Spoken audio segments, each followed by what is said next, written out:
Bonjour, Tansegia. Hey, how are ya? It's a smudge for your thoughts.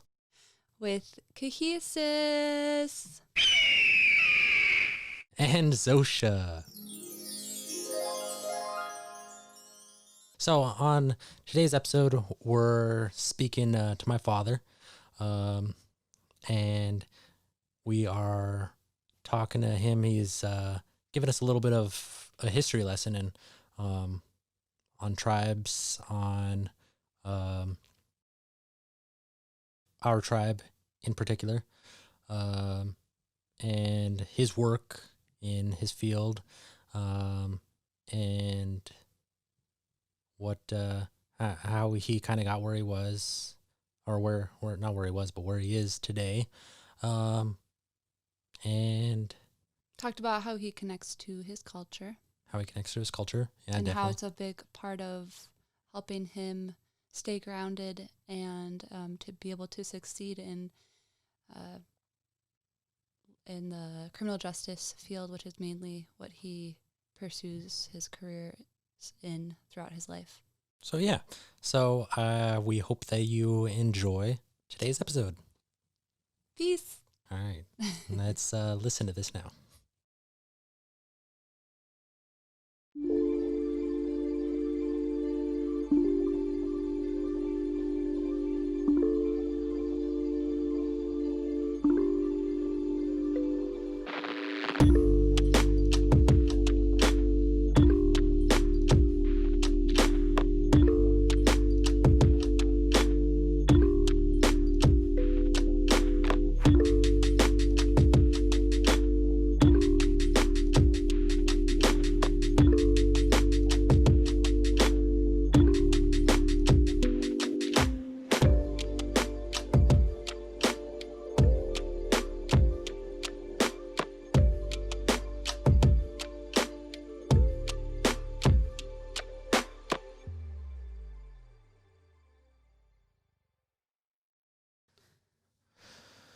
All right, so we'll start off by just, so how do you identify yourself, and what is your tribal affiliation here, and give us your name.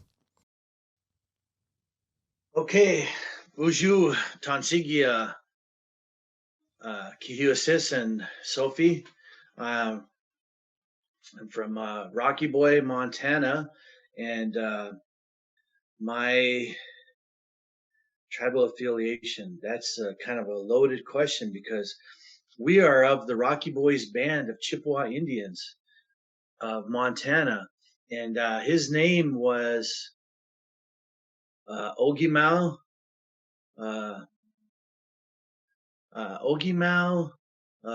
Asneowin, Chief Rocky Boy. And there's also another chief there for the Little Bear, the Cree Little Bear, and his was Ogimau Imsis. And so my grandmother on my dad's side was Grovon and French. And on my grandfather on my dad's side was Anishinaabe and French, Canadian French.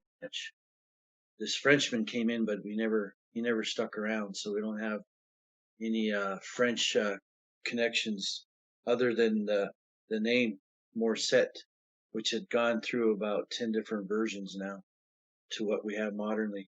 And on my mom's side, all I know on my mom's side, on my mom's dad side, he is Eastern Band of Cherokee, which came on the Trail of Tears to Oklahoma. That's all I know, the Gates family. And I don't know anything on my mom's side. So we have a lot of intermarrying. And what ultimately became the Chippewa-Cree Tribe wasn't until 1934 when the tribe reorganized their constitution under the Indian Reorganization Act, and we had the tribe reorganized from Rocky Boy's band of Chippewa Indians and other landless Indians, which is what's in the Federal Registry at the time of 1917. 1934, now you have Chippewa-Cree Tribe, which is because there was predominantly, and also the first chairman was Ogimau Asneo, or Ogimau Aimsis. Little Bear was the first chairman of the tribe. So you go from a guy who was just coming along as other landless Indians of Montana, who was a Canadian Cree, who couldn't get a tribe, couldn't get a reservation in the U.S. And Ogimau Asneo takes him in along with all the other landless Indians under that statute, and now he becomes the chairman of the tribe. And so we have Chippewa-Cree. So I guess we are Chippewa-Cree tribe on paper, but realistically, there's so much more that my grandmother wasn't even a Chippewa or a Cree, which is like a lot of tribal members were like that. They're Assiniboine. There are a lot of, we had Assiniboines who were friends of the tribe. So there's a lot of people that they took in collectively. And so that's, it was a reservation for the military, and they were retiring it. It was the last outpost, Indian outpost, that they just rounded up all the Blackfeet and put them on a reservation northwest Montana. And they were looking to just dissolve that Fort Assiniboine. So that's how Rocky Boy's reservation was established, and that's where we're at. We were back east. We are Algonquian. We're from the woodlands. We are rice and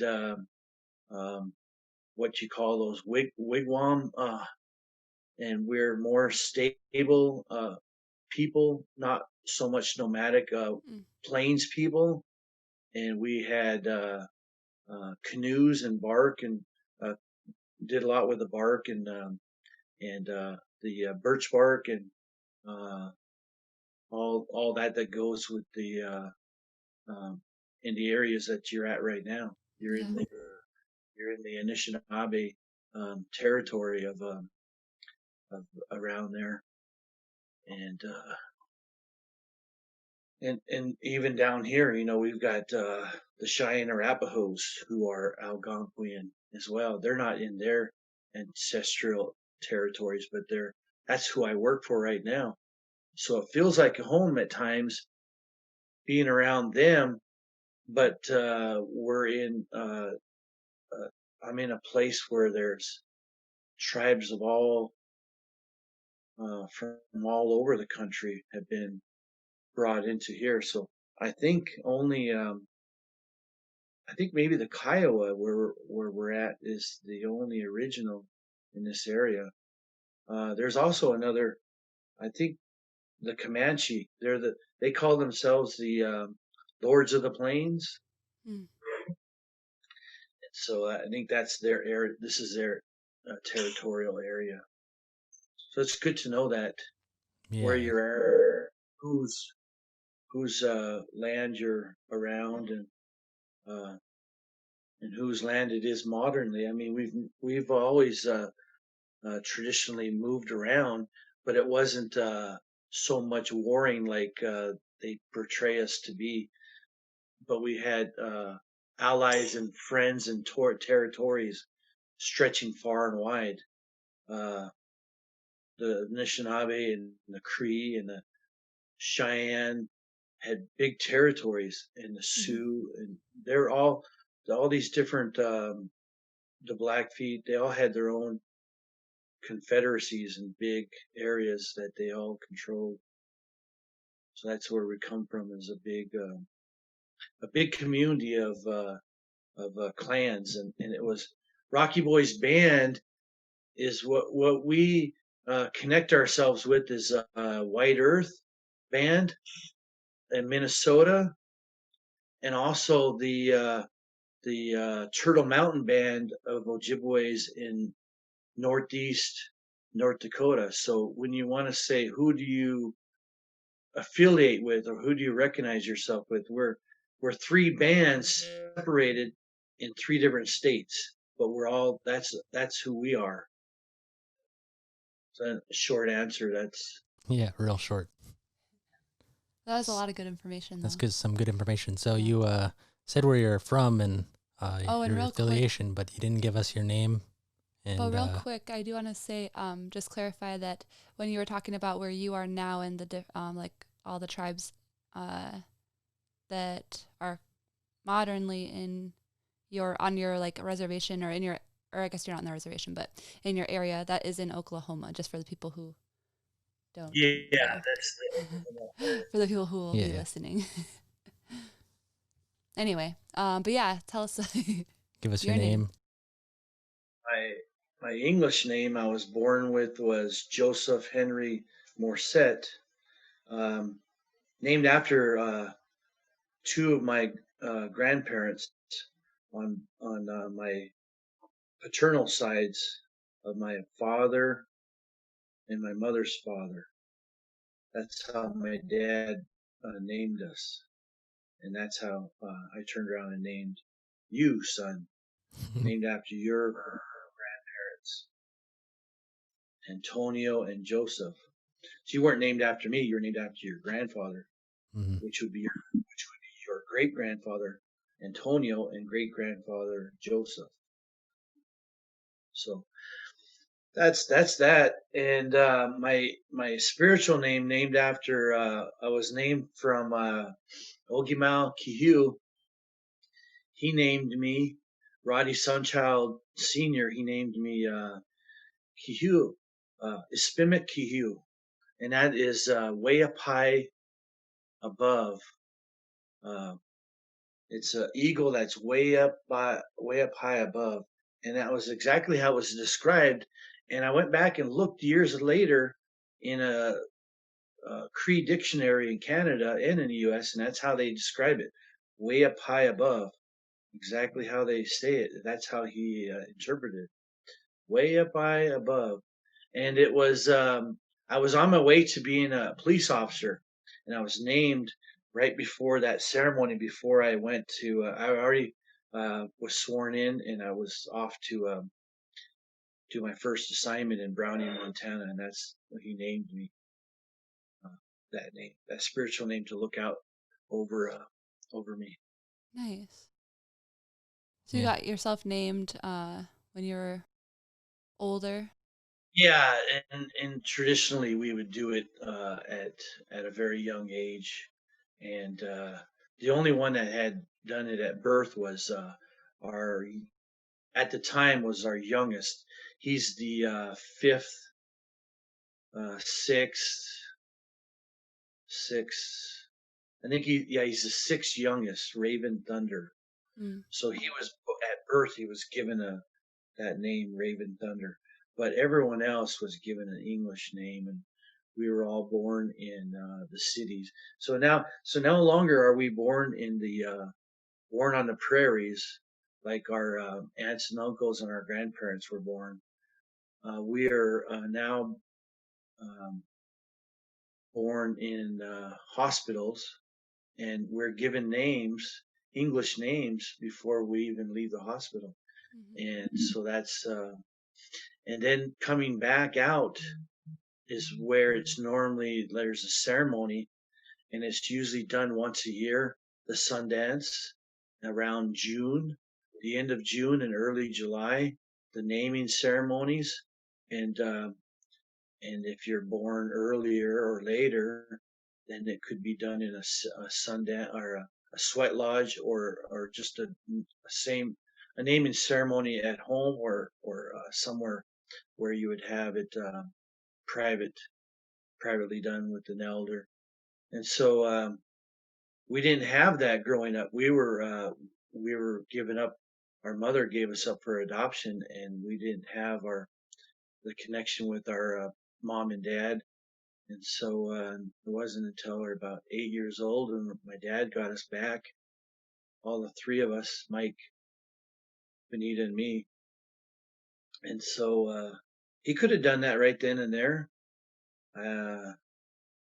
Yeah, there would have been a time to do it in Seattle, but chose not to, and came back to Rocky Boy when I was going to seventh grade. I was about 11 years old, and we didn't do it then. But usually you do it at an early age, and there's certain things that go on. You probably get maybe 2 or 3 names throughout your life. You have a life-changing events. You have your puberty, coming into adolescence, adulthood, and your name, you would be named over the course of your life. Like Ogimao Asneowin, he didn't have that Ogimao from birth. He wouldn't have received that. He was probably groomed for it, but he wasn't called Chief Asneowin, Chief Rocky Boy right from the start. He might have had some other names growing up right along the way. And so that's just an example of the different names that you would have had throughout your life, the cycle of life. Yeah. Pretty cool. Yeah, yeah. Okay, well, I guess we'll move on to the next question. What do you do for a living, or what is your passion? Yeah, my passion is to help, and it's always been. I have 2 jobs right now. Well, I guess 3. One is to be a co-parent, teacher, and I'm also a professor, adjunct professor at the University of Tulsa School of Law, and I teach on their Masters of program, in their tribal government class. I teach that, and it's internationally, worldwide. Students could be from anywhere. I've got a student right now who is Scottish English. He's right on the border there, and so that's as far away as I have one right now. But they're as close as Meskwaki, or there's close as with the Cheyenne and Arapaho tribes, or living right there in Tulsa. But it's all done online, and it's a master's program there.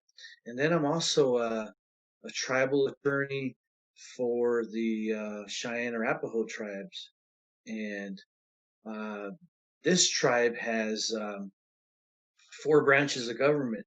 So each tribe can have their own system of government. A lot of tribes that I came from in the north had, and like Rocky Boy, we only had one branch, and then out of that came the courts, and then there's 2 branches, and then in the government there was the chairman and the business committee made up of 8 members, and so that's the legislative branch. So down here, I represent the legislative branch, and not the governor, not the president, but they call themselves the governor, lieutenant governor. And then there's also another branch that we work with. It's the tribal council. That's the membership over 18. So I represent just the legislative branch and all the laws that they pass and all the money that they appropriate. So that's what I do now. And prior to that, I had done with the Meskwaki Nation in Iowa. I had been the tribal assistant attorney general for their business committee, representing both branches combined, the legislative and the executive. And prior to that, I was a chief judge at Spirit Lake. Prior to that, I was a visiting faculty fellow for the University of North Dakota School of Law, and teaching federal Indian law and recruiting for the law school that I graduated from.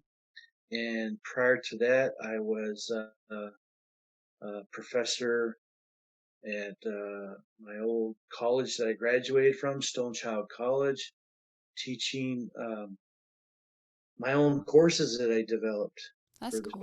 college. And prior to that, I was a tribal judge. While I was getting my master, right after I got my master's degree in Great Falls, and been a tribal judge off and on here and there, an appellate judge, a couple places. So primarily, and prior to that, I was a police officer for 16 years. So I had, going back to 1988, 1988, I think I've been in the tribal criminal justice system, working as a police officer, a judge, prosecutor, public defender, attorney, professor, something to that effect in most of my life. Yeah. Very much in the criminal justice field. Mm-hmm. So, you've definitely know a lot about a lot of different things, and you seem to know a lot about your culture and where you come from. So, how do you stay connected with your culture today while still performing your job duties and being a father? So, how do you stay connected? Well, I feel it's important that you got to do this every day. It's something that when you die, you're going to be Indian, you're going to be Native, Indigenous. You can't take it out of you. You could try to cut it out of you all you want. You can try to wash it out. We had a relative who said, I was tired of being Native. I don't want to be dark skinned anymore. So what did God do? Started to turn him like a Palomino horse, white spots all over the place. Wow. So God will play and get creative with you. And if you want to mess with who you were created and born, you can't. You were born into this body and this time and place. You weren't born a Chinese person to be around the world on another side of the world. That was in another lifetime or maybe your next lifetime. But now this is who you are. So you've got to embrace who you are.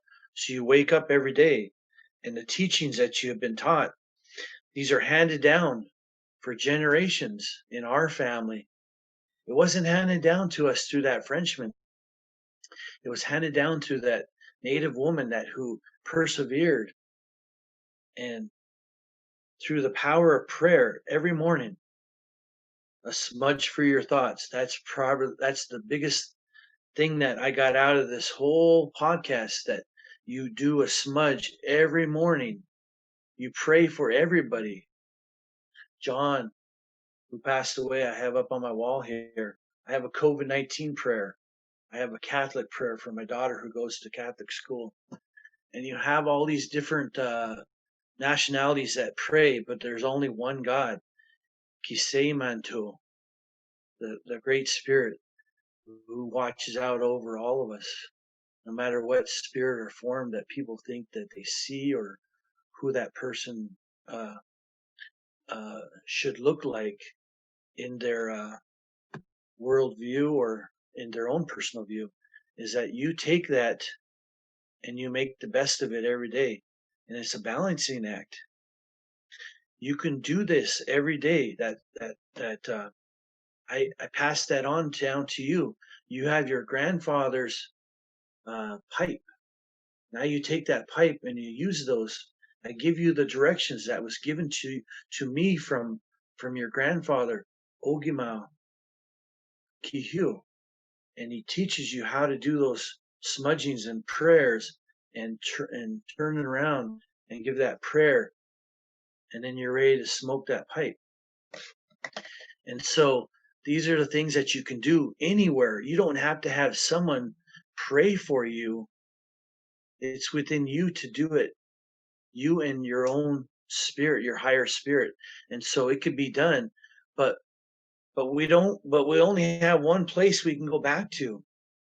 and it's right now collectively it's Rocky Boy for Sundance and for the big ceremonies, but the smaller ceremonies we could do anywhere, and we do it all over the world. You see natives and especially people from Rocky Boy have these ceremonies that can be done and do all around the world, and that's what you take. It's inside you, but collectively we got to go back home and get that. And so, but we like this cloth that you gave me. I put that in my bundle with that. I have a bundle there, the green and the white. That's the key hue um, bundles. So there's things that you do, and having the drum, the sweetgrass. Um,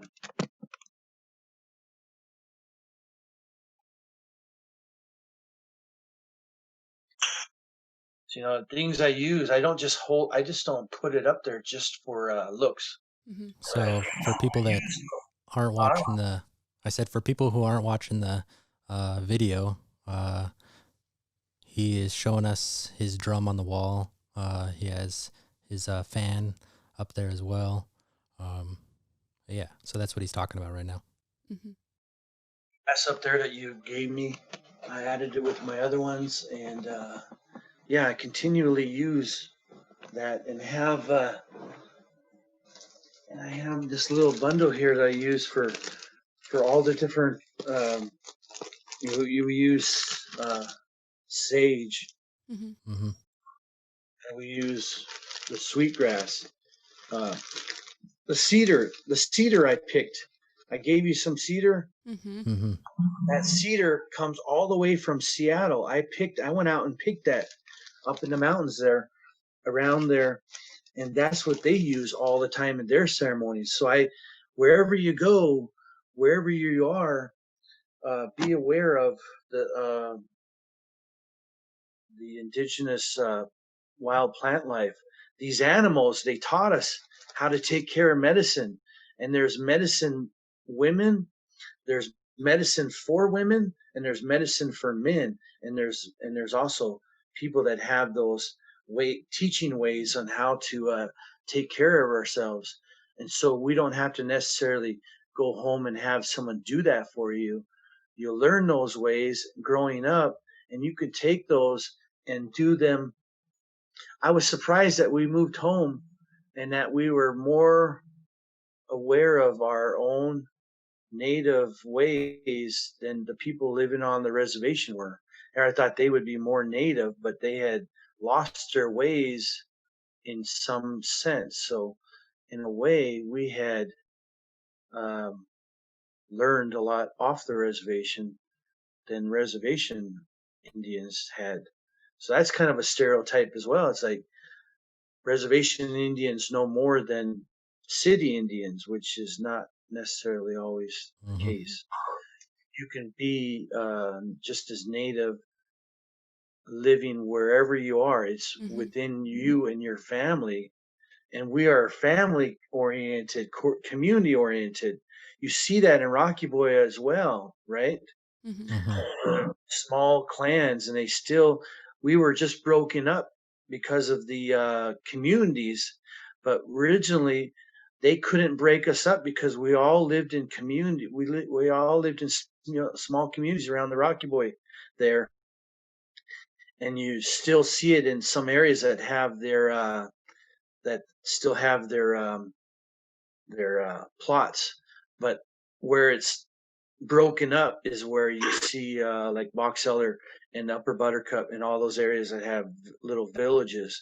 They're not so much because everybody's just mixed up in together, but the families are still together in a lot of places, and that's where you still see the ceremonies and the sweats and things like that were going on every single night, every and even like your grandpa Good Runner next door, John G. Myers, would have sweats 3 or 4 times a week, and you would have the ceremonies leading up to the Sundance. So there was so much that um, that you have in these songs, and a lot of them are healing songs. They're not, I guess, in a way. Some of them they're also used outside the Sundance, but a lot of them that I sung with your grandpa there were were sung in the Sweat Lodge and the Sundance. But I never did see them singing them outside those contexts. Mm-hmm. So that's why I said, don't go down that road like that. Keep them in the context of where they are and use them in that context and only use them for that purpose and not any other. And that will, they're spiritual. They have very powerful spirits that, and songs and there's also prayer that goes with it and feast and things. There's all, it's like little, it gets very intricate because there's ceremony within a ceremony there built inside these for these songs. Even the syllabics, right? Mm-hmm. There's prayer to each one of those, and you could even sing them. I've sung those to you before, and they all have a prayer that goes into each one of those, and those are really, that's a really cool story. One time, sometime down the road to get into and have other people talk uh, about those as well. That'd be a Mm-hmm. cool podcast down the road for another Okay, day. definitely. But that's what I always do, try to do, and try to instill that into you and daughter Justice, Mm-hmm. sister Justice, that you continue to do that. You walk, you have to walk uh, two worlds all the time. But like in law That's good school, job. I couldn't forget. You couldn't forget that you had. Um, this is what got you to where you were at. You couldn't put that behind you. You couldn't Mm-hmm. put that aside because that was the strength that was getting me through law school. Mm-hmm. Mm-hmm. So that I needed that. I would go out to the prayer sweat lodges and I would be there early, setting it up, clean it all up, get the fire going, and then these guys would show up. And then people would show up the last minute, and then you're going in, and then you're late. And then you got right. So there's a it's a lot of sacrifice and putting into that, but that is the sacrifice you put so that it makes this sacrifice easier. Mm-hmm. So Yeah. that's yeah. So that's what I was saying is that it is for me it was a good balancing because that always built for the whole year. It kind of rejuvenated Yeah. for the following year as I was doing all this. This is helping me get through this other world because this other world was not naturally ours. It was thrust upon us, even though we're immersed in it and Mm-hmm. we're born into it, looking like from the outside, hey, you should adapt pretty well. So you're kind of touching on our next question a little bit there. You did Exactly. Yeah, you that's did what I was thinking. answer it a little bit, but could you expand a little bit further on how do you navigate through this colonized space with your customs, language, traditions in mind, and in order for you to succeed in your job and your field of work, Like you your said, like hobbies, walk your in the two passion? worlds. Yeah. So, could you expand on that a little bit for us? Well, you got to have strong parents. And luckily, we had a strong father. Nobody's perfect. I'm sure you'll interview him sometime Mm-hmm. We want down to. the Yep. road. But not only that, strong ancestors to get us to where we are. So knowing where you're coming from, we sang the American Indian movement song on the courthouse steps in Seattle, Washington, when I was probably 10 years old. There to protect a father who was having his son taken away from him. He was from Fort Belknap. I later found out from our dad, your grandfather, that we were singing for him. And this is before the Indian Child Welfare Act had been passed. And we had already gotten back. So my dad had fought to get his 3 children back prior to the Indian Child Welfare Act ever being established. And this is even long before the Washington Indian Child Welfare Act had been passed in the 2000s. So this was groundbreaking. So knowing where you're from at an early age, my very first recollection of ceremony was we went out to Daybreak Star and we had a sweat lodge ceremony. We learned what the sweat lodge ceremony was about. Cleaning the grounds, doorman, the responsibilities of a doorman. You don't see a lot of that happening nowadays. Those two concepts. And the proper way of not trying to burn you out, but to pray, and how to pray properly and respectfully, and what you're praying for, and how the order is, and prayer for pray for yourself last. Pray for everyone that you're there for. It's like a prayer call. Catholics do like a prayer call out. So learning about those things like that and making sure that you knew your connection. And so, what was the other part of the question again? So the question was, how do you navigate through this colonized space with your customs, language, traditions in mind in order to succeed in your job, field, hobby, your passion? Yeah, so having our dad help us at an early age,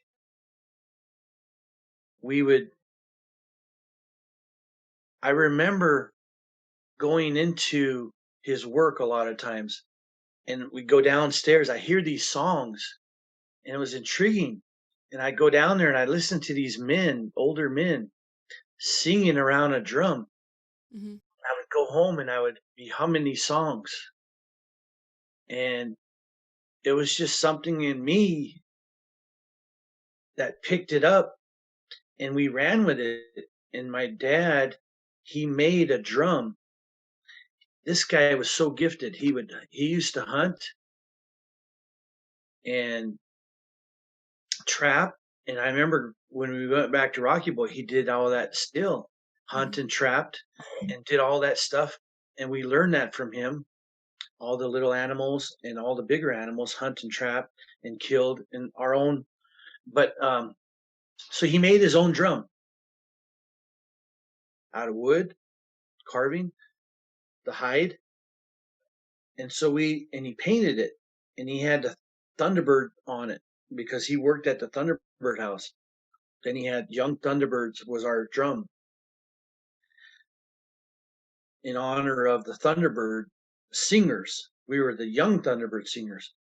So to go around and then learn how to sing and interact with other Native communities and be recognized as a host drum and singing at other events, putting on events and having other youth come and learn the power of the drum. The drum is is a spirit as well. These that's all comes from animal in the tree that gives us life. And so all knowing the connection of everything, Mm-hmm. taking care of that drum was like taking care of your grandfather. Mm-hmm. So you had to always be around. You don't leave your grandfather alone. You don't, it gets cold. You don't just, you cover the grandfather up and make sure he's warm. And so you're always, there's a drum keeper. And it's not just for 5 minutes, it's all the time. That drum is very powerful.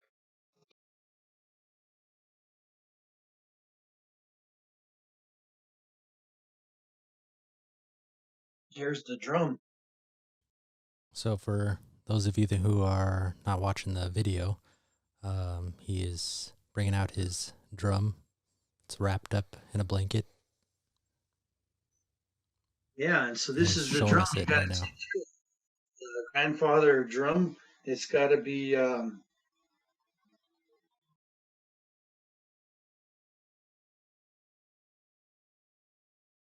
So there's a lot of things that growing up, I was instilled into me, and I took with me as I started to have children of my own.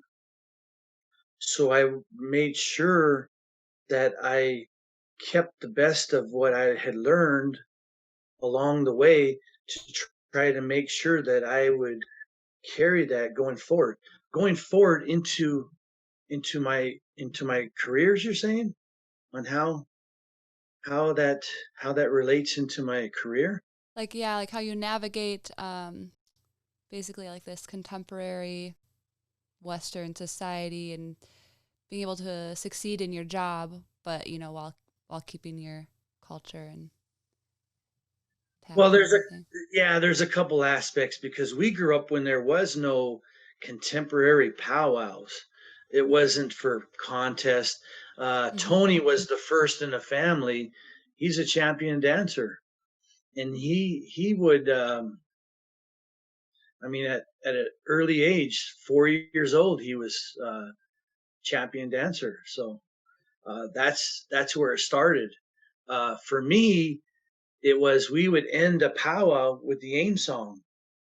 There was no money handed out for the drums or the singer, the dancers, and it was all about uh, you're there for the love of dancing. It was for me. I've always wherever we've gone, um, I always made sure I had enough money to get there and back, and to just enjoy the love of dancing because there's people that would say, "Man, I really love your dancing," and that was enough Mm-hmm.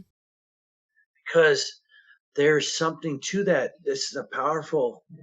It's a way of life. Mm-hmm. I shared this with Tony already. You bought into this way of life. It's buying you buy your way in, and we did this the right way. I went to Ispimikkiew Higheagle and I said, "How do I buy in? How do I do this the right way?" He says, "You got to do it with a horse, the ceremony horse." So I had a quarter horse, which I really loved. I gave him away. Mickey, my horse named Mickey. We used to have mini horses, and that was my horse. And I gave him away, and that's how we bought into that way of life. It's the ceremonial way of life. Uh, it's it's the you're dancing for life. It's like it's like the movie where you have those bars and how much time you have left. It's like an invisible lines where you are trying to give yourself as much life, and that is uh, you can't go wrong when you're in that circle and you do things in that circle. Mm-hmm. You're exposed. It's like everybody. can see the real you. And if you do things the right way, it'll never go wrong. It'll show itself tenfold. If you're a con man, they're going to see it right away. Mm-hmm. If you're true, they're going to see it. And every single time, no matter what you do in life, it's going to be tenfold. Like what they say in the Bible, that's what happens. You get tenfold in your life. And it's all about how, so you walk that life, and that's the way, some people walk that path. It's a tough way. Being native, even like Russell Means, who passed away, he said being native, being a modern native Lakota warrior man, that person's extinct. He no longer can be that person. This was in the 1980s. He was testifying before Congress. And he said, because here you've killed off all the buffalo. You rounded us up and put us on reservations. What is the native Lakota man warrior to do nowadays, other than go and fight in your own wars? Go fight in your army. What can he do? He doesn't have a role anymore. So what do we do modernly? The modernly thing is a police officer. I went into the military. I went into the U.S.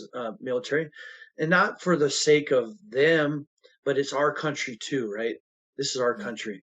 And I was born here, and I love this country, so I fought for our own country. And then I was conflicted with all the bush wars and the oil that he fought, and lies, and all the things that he had said and done. And I got tired of that. I got out. I became a police officer. Went to go on I wasn't looking to be on a reservation, but I applied for many jobs, looking for a job after 6 months of not finding a job. I made it to number 2 in Havre out of like 10 applicants, and I was on the wait list.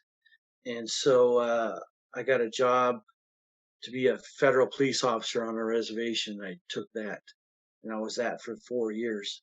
So then, seeing that I could be an attorney, and that's the modern warrior right there. We have the role, win and fight on equal terms and kick butt. Yeah. Definitely. We do it all the time. I like that. Yeah. And not only that, but to do it also in tribal courts. I feel it's my duty as a graduate from the product of the former generation, what they laid the groundwork for. The guy who I'm teaching his class, he laid the groundwork for tribal courts to start. And I was very honored to be able to practice in the area of tribal law. Tribal law is so much different than state law or federal Indian law. So federal Indian law is treaties, statutes, Supreme Court cases, and how that's regulated against Native Americans, mostly on reservations. But tribal law is the innovation of how to create your own tribal laws, customarily, or a byproduct of some state law, and then taking that and applying it into a tribal court setting with your tribal judges. So being able to be on from every aspect. I'm one of the very few people, I haven't ran into anyone like me, where I was a federal police officer, public defender, prosecutor, tribal trial judge, and a trial appellate judge, and the tribe's attorney from both branches of government, all rolled into one person. I've seen people have some or parts of that, but not all. I never ran into anyone like that.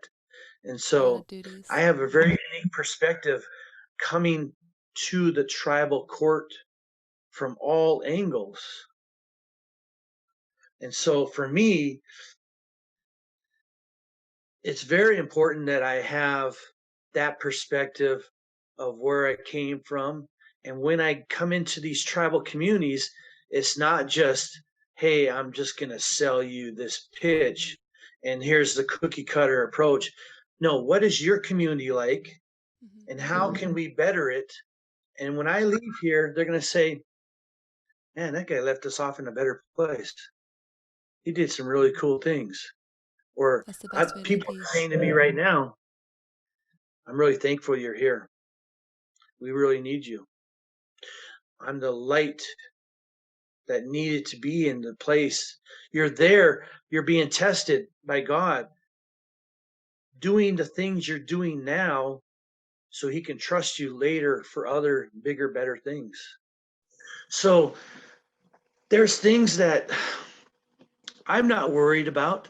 I just let a lot of those things, God takes care of all those. And you don't look at your problem as, oh, that problem is so big. I look at it as, I have a big God. He takes care of everything, and just do the day-to-day stuff and it'll all take care of itself. And if you can do that day to day and work on what you've learned and be a better person going forward, then everything takes care of itself going forward, because little by little, I've been able to get better and better every time of what I've been doing. And I look back at my resume, it's about 45, almost 50 pages, but it's because I keep track of my timeline of everything I've done my adult life. So I know where I've gone and how I can get better. And when I come into these communities, it's how can we work on your customs and traditions? And it's like now the story in Oklahoma is, how does McGirt decision affect the other tribes in Oklahoma? So we take that decision and we say, look at your treaties, look at your statutes, look at your own constitution, look at your own laws, look at your own policies and procedures, right? And every tribe can look at that around the country as an example and say, hey, that's a good model to do, and how to get, then we can have that discussion with the state and say, okay, we're open for compacts, but it's at our, we're at the table, and you're not going to dictate to us. We're going to be at the table as cooperative co-partners. So that's kind of a long story short about how I say day to day Mm-hmm. what I'm doing, but you have to go back and make sure that you're connected with, you got to be really grounded. And I was very fortunate to be grounded with a good solid base of, customs and traditions growing Mm-hmm. up. I mean, everyone could have had better, Yeah. but we were given with what we were given. So our grandparents were given with the era of, they went through a pandemic, 1918, 1919, 20. They went through the Depression. They went through the reservation period. They went through canning and farming and being told by the Indian agent what to do and when you can leave.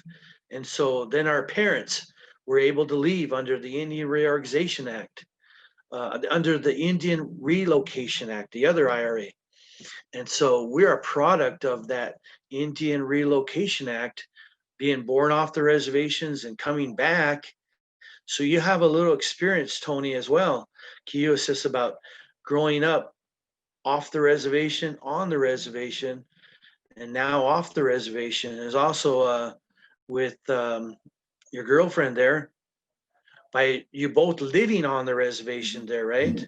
And how the reservation life was different than the urban living in Missoula. how reservation Indians live in the city, and then how some have uh, lived in a city for multiple years and how they're adapting. So it's all about adapting on our own terms. You know, Mm-hmm. the federal government wanted to acculturate and assimilate us. We didn't come through Ellis Island, but we came through the boarding schools, right? Mm-hmm. In the Hmm. military. We were born Morsettes, and they've changed our name to Morsettes through the military. And so in boarding schools, they gave us names.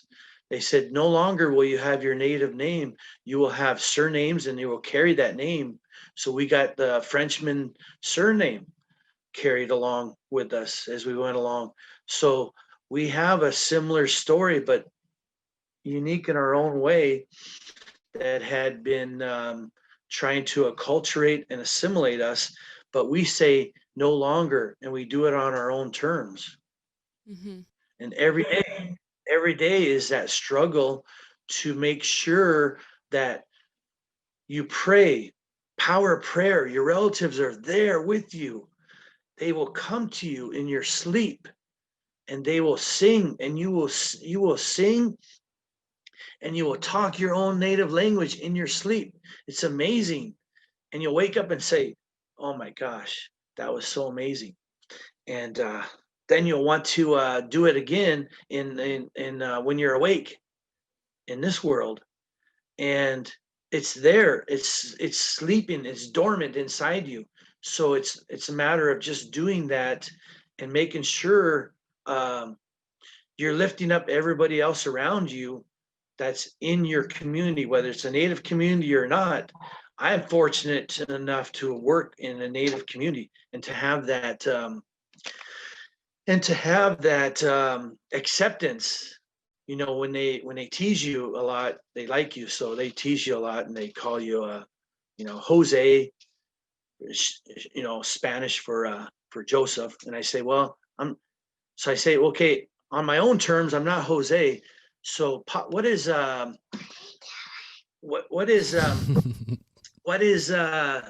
slang for Jose? Pape. So I say, I'm not Jose, I'm Pape. So on my own terms, I say that. Come say hi, Justice, to your brother and your sister-in-law here. Oh, kitty. Hi, Justice. Hi, Justice. How are you? That's Got a good. question for That's Justice? good. Mm, who's your friend right there? Kitty. Miss Kitty. Miss Kitty? That's her name. I love it. I love Oh, it. her little face is so cute. What grade are you in now? Second grade. You liking You're it? getting old. That's good. That's good. Learning a lot. Yeah. Learning a lot? Yeah, that's good. That's good. Mhm. All right. So, yeah, you answered a lot of our questions. We have one last question. So, what do you want to let our audience know about your native indigenous people community, or what kind of final thoughts do you want to leave with them? Well, get out there and engage. You got questions. I know there's a lot of people that say, I I always like when they have like get-togethers or powwows or things, and that's like the only time that they come around. But come out to the reservations, or uh, come up to a native person and interact with them more often, and just start to say hi, learn to know that, get to know their language, like uh, like at least hello, all Mhm. these different. I at least tried to make sure I learned hello and thank you in almost every language that I went, every tribe that I went with, worked with, worked for. So those are good examples. I'm trying to, language is key Mhm. to learning the stories, Yeah. uh, history, music, and so um, interact. Um, get on social media and join a social group on Facebook. Yeah. And that would be a good way of interacting and learning the language. Now they have language online for a lot of languages out there. The dominant ones, mostly the ones that I see out there are the Cree and the Ojibwe. And so, but other than that, that's about all I have for that. That's awesome, though. That's perfect. Yeah. So thank you so much for answering all of our questions, being on our podcast. Yeah. This was awesome. He You gave a lot us of good information and good stories. Yeah, definitely. Hey guys, I just needed to add in a couple edits here at the end. Joseph referenced a few historic events, but had the dates slightly off, so he wanted me to edit those for historical accuracy. So in 1916, Rocky Boy is established by a U.S. Congressional Act for Rocky Boy's band of Chippewas and such other homeless Indians in the state of Montana. In 1934, the Indian Reorganization Act was passed by U.S. congressional statute. In 1935, the Chippewa-Cree Tribe Constitution was approved, and in 1936, the Chippewa-Cree Tribe Corporate Charter was ratified. All right. Now let's get back to this episode. So now we're just going to end this podcast right now. So yeah. Just if you want to know more about us, check out our website at www.smudgeforyourthoughts.com. From there, you can find us on Facebook, Instagram, YouTube. If you know anyone that you think would be a good to be interviewed on our podcast, please fill out our simple form. You can find that on our website, or you can find it on Facebook. And we'd like to thank Mary Kay for producing our making our Designing logo. our logo, yeah. Yeah, And then thank you, Joseph Morsette, for being on this episode. And I also want to shout out 8th Generation Company for this beautiful blanket as our backdrop, because they are better than Pendleton. Yeah, definitely. Okay. They're actually native design. Definitely. All right. Thank All you. right, thank See you so much.